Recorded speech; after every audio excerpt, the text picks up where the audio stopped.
Kumtor Gold Company жабык акционердик коомунун Кыргызстандын менчигине өткөндөн берки ишин, алтындын казып алынышын жана сатылышын иликтөө боюнча убактылуу депутаттык комиссиянын мүчөлөрү министрлер кабинетинин төрагасы Акылбек Жапаров менен биргеликте Ысык көл облусундагы Кумтор кенине барды. Иш сапардын жүрүшүндө алар негизги карьерден Петров көлүнүн калдык сактоочу жайлардын абалы менен таанышып, ошондой эле алтынды бөлүп алуу фабрикасында болушту.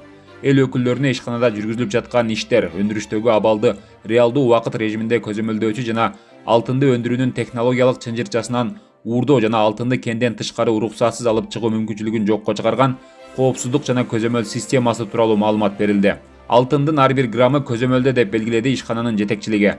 2022 жылы алтынды бөлүп чыгаруучу фабрика 17,3 тонна алтынды өндүргөн, 2023 жылы 14 тонна алтын өндүрүү планга коюлган.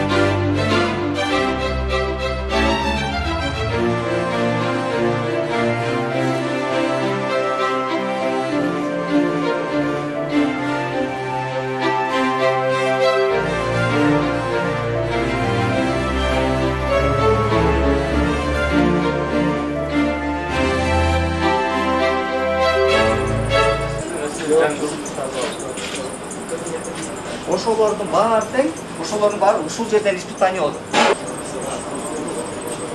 Ушул жерден полный испытание болду. Анан испытание өткөндөн кийин жана известно.